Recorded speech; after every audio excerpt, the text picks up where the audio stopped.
बहुत से लोगों के मन में कभी ना कभी तो यह प्रश्न आता ही है कि भगवान हमें दुख क्यों देते हैं।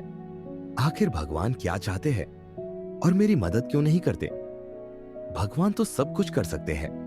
जिंदगी में इतनी कठिनाइयां, इतने दुख और इतनी परेशानियां हैं, तो फिर क्यों नहीं भगवान आकाश में प्रकट होकर या अवतार लेकर मेरी जिंदगी की समस्याओं का समाधान कर दे।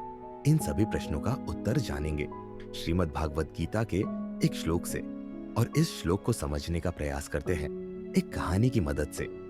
एक लड़के का जन्म एक रईस घराने में हुआ। ऐशो आराम की सभी सुविधाएं उसके पास थीं।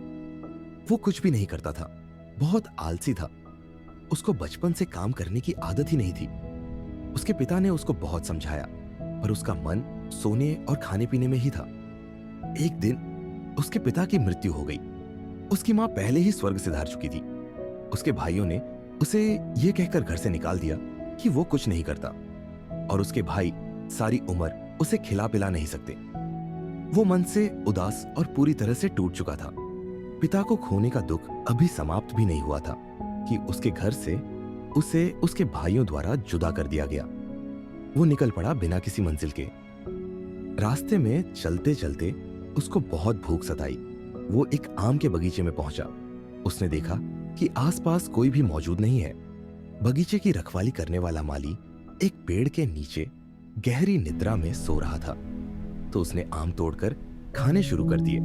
थी तो यह चोरी ही, पर आलसी व्यक्ति को इसमें कुछ भी गलत नहीं लगा। अभी उसने 2 आम चखे ही थे कि तभी बगीचे के माली ने उसे देख लिया। माली उसके पीछे डंडा लेकर भागने लगा। उस व्यक्ति ने माली के हाथ में छड़ी देखी और वो भाग निकला जंगल की ओर।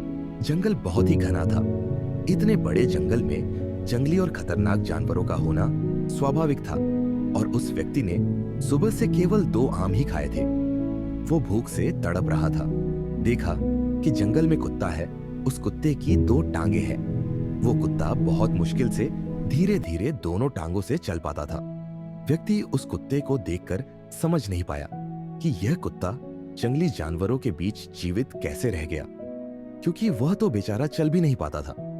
इस परिस्थिति में इस कुत्ते का जीवित रहना अपने आप में किसी अजूबे से कम नहीं था। व्यक्ति यह सब सोच ही रहा था कि उसने एक शेर की दहाड़ने की आवाज को सुना और घबरा गया। व्यक्ति ने आगे की ओर नजर डाली और देखा कि एक शेर उस व्यक्ति की ओर बढ़ा चला आ रहा है। यह देखकर उसके होश उड़ गए। वह घबराकर एक पेड़ के ऊपर चढ़ गया। पेड़ के ऊपर से व्यक्ति ने देखा कि शेर बढ़ा चला आ रहा है कुत्ते की ओर। शेर के मुंह में एक मांस का टुकड़ा था। शेर के डर से सभी जानवर भागकर कहीं छुप गए, पर वो 2 टांग वाला कुत्ता सक्षम नहीं था भागने को। वो बेचारा तो ठीक से चल भी नहीं पा रहा था। भागना तो बहुत दूर की बात है।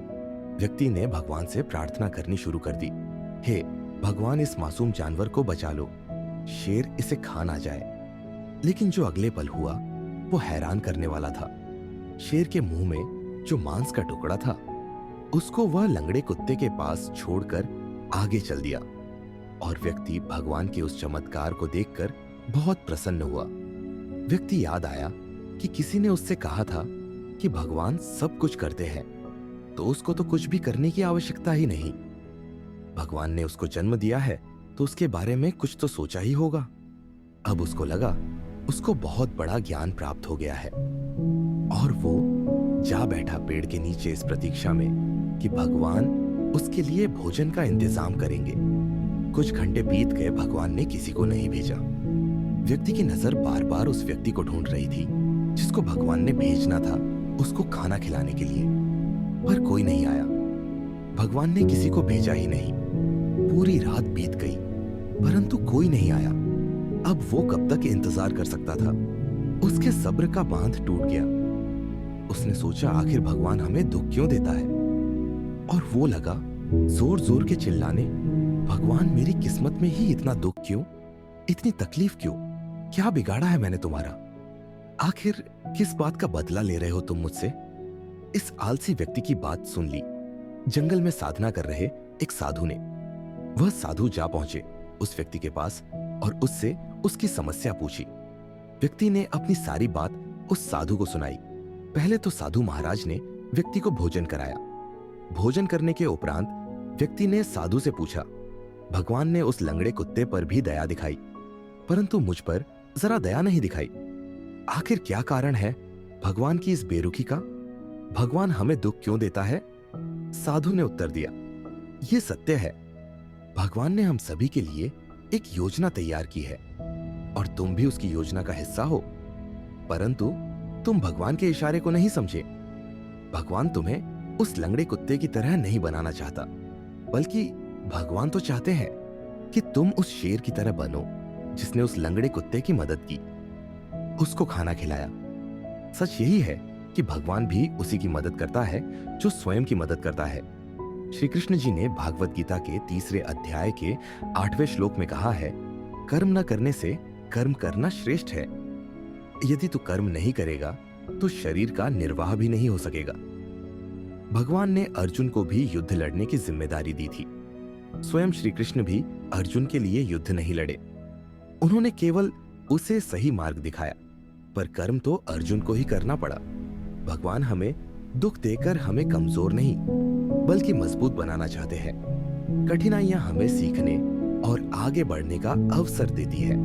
यदि हमें बिना परिश्रम के सब कुछ मिल जाए तो हम कभी आगे नहीं बढ़ पाएंगे। इसलिए भगवान चाहते हैं कि हम शेर की तरह बने, न केवल खुद सक्षम हो बल्कि दूसरों की मदद भी करें। अब निर्णय आपका है। आप लंगड़े कुत्ते की तरह दूसरों पर निर्भर रहना चाहते हैं या शेर की तरह बनकर दूसरों की सहायता करना चाहते हैं?